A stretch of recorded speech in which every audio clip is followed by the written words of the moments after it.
Okay, here we are, day 17. Let's talk about this workout. So today's workout, I have a couple different kettlebells here. I also have this box for step-ups. However, if you don't have a box available to you, feel free to find a set of stairs. Maybe you walk up 10 steps, or you could find a bench or a chair or a crate, something that you could try to get a step up onto. If you don't have any of those things available, we could switch it out with just a farmer carry. So a farmer carry is basically I would hold this kettlebell to my side, standing tall, and maybe let's walk 50 feet in each direction to substitute this step up. The workout today is going to be 6 sets of these 3 different stations. So the first station here is going to be 10 reps of the single kettlebell step up. So what I'm going to do here is I'm going to hold the bell to the side, squeezing those shoulder blades back, trying to stay as tall as I can as I step up, really focusing on the leg that's working. And then I'm going to do 5 on one side, then switch and do 5 on the other. So I'll just do a couple reps so you can kind of see. So I'll get my kettlebell, squeeze those shoulders back, step tall. I'll kind of look forward here to help me keep my chest up. And then we go through those 5 steps on one side, just like so. And then once I get through 5, I'll switch hands and work through 5 on the other side. From there, so that's going to be mostly quads. From there, we're going to go into a suitcase deadlift. So a suitcase deadlift just means I'm going to have the kettlebell on the outside of the feet with the handle going this way here versus across, where I grab it in the middle. So on the suitcase deadlift, it's still a little bit quad heavy, but we want to try to target the hamstrings and the glutes a little more, and of course the upper back by locking everything down. So I'm going to come up to my heavier kettlebell.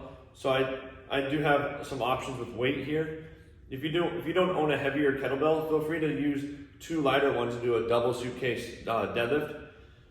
Otherwise, we'll use 1. And the idea here is to offset our load. So we have to fight a little extra hard with the core here to make sure it's not pulling us down, but we're staying square. So we're gonna do 5 on each side.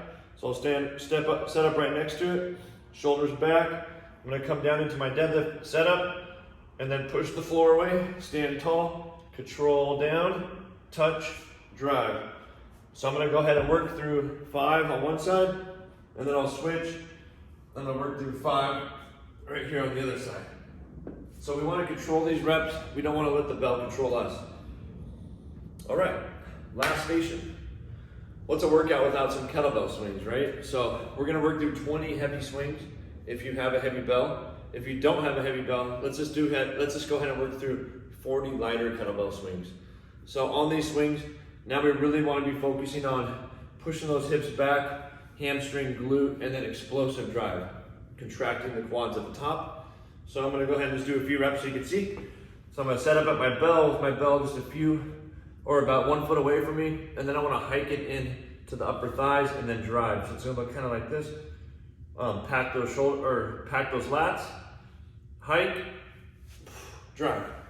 Hinge from the hip, squeezing the quads at the top, squeezing the core, and I'm gonna work through 20 reps in a row.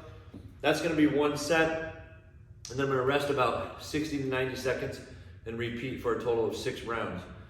If you're newer to these movements, just use a lighter weight, or even let's do 4 rounds instead of 6 rounds. Okay guys, that's day 17. Thanks for joining me. And if you haven't hit that subscribe button or the like button, why not do it? All right, have a great day.